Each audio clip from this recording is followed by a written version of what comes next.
दुनिया को जीतने निकला एक सम्राट, जिसके कदमों के नीचे फारस से लेकर मिस्र तक के महान साम्राज्य ढह गए।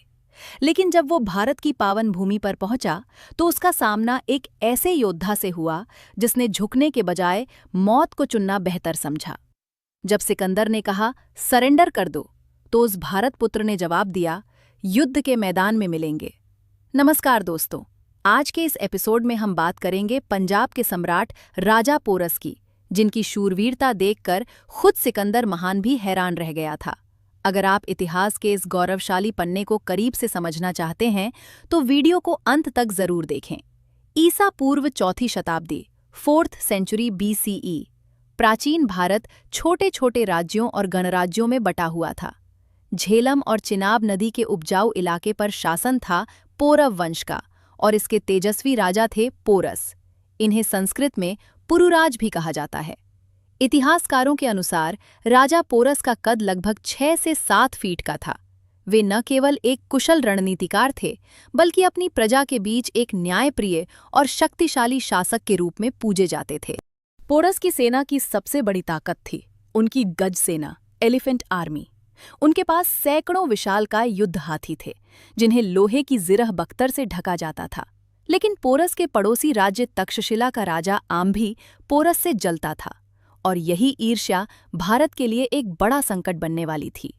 326 ईसा पूर्व में मैसेडोनिया यूनान का राजा सिकंदर पूरी दुनिया को अपने झंडे तले लाने का सपना लेकर भारत की सीमा पर आ पहुंचा।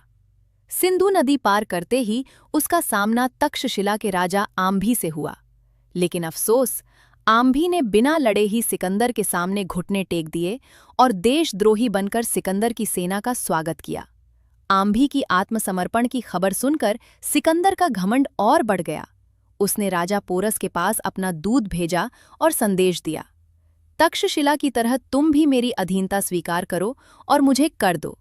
राजा पोरस ने दरबार में मुस्कुराते हुए दूत से कहा, अपने राजा से कहना कि मैं उनसे जरूर मिलूंगा, लेकिन कर देने के लिए नहीं, बल्कि युद्ध के मैदान में तलवार से जवाब देने के लिए।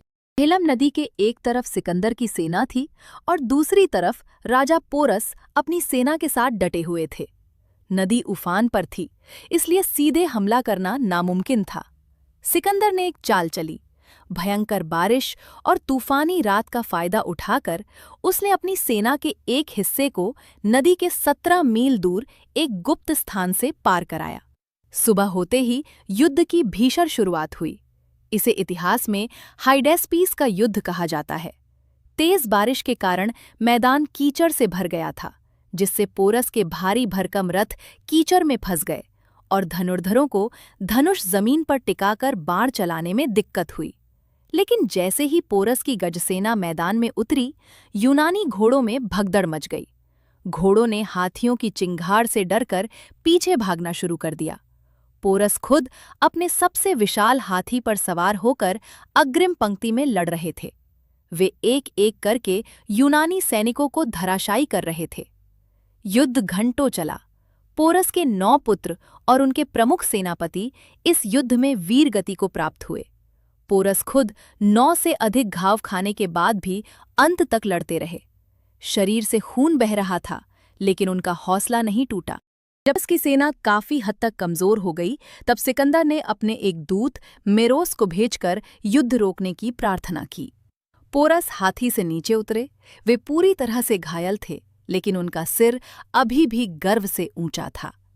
जब राजा पोरस को सिकंदर के सामने लाया गया, तो सिकंदर पोरस के विशाल व्यक्तित्व और निडरता को देखकर दंग रह गया। सिकंदर ने पोरस से पूछा, तुम्हारे साथ कैसा व्यवहार किया जाना चाहिए?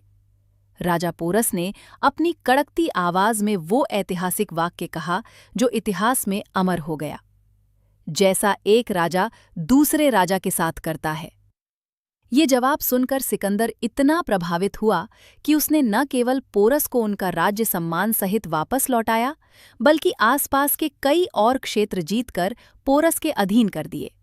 पोरस की इस शूरवीरता ने यूनानी सेना का मनोबल ऐसा तोड़ा कि उन्होंने आगे मगध, नंद साम्राज्य की तरफ बढ़ने से साफ इनकार कर दिया और वहीं से सिकंदर को वापस लौटना पड़ा। तो राजा पोरस केवल एक राज्य के राजा नहीं थे, वे भारत के उस स्वाभिमान के प्रतीक थे जिसने सिखाया कि दुश्मन कितना भी बड़ा क्यों न हो, अपनी मातृभूमि की रक्षा के लिए अंत तक लड़ना चाहिए। वे इतिहास के उन गिने चुने योद्धाओं में से हैं जिन्होंने सिकंदर जैसे विजेता को झुकने पर मजबूर कर दिया। अगर आपको राजा पोरस की यह गौरवगाथा पसंद आई हो तो इस वीडियो को लाइक करें और अपने दोस्तों के साथ शेयर जरूर करें। ऐसे ही ऐतिहासिक और प्रेरणादायक वीडियो देखने के लिए हमारे चैनल को सब्सक्राइब करके बेल आइकन दबाना ना भूलें। आप राजा पोरस के बारे में क्या सोचते हैं? हमें कमेंट करके जरूर बताएं। जय हिंद, जय भारत।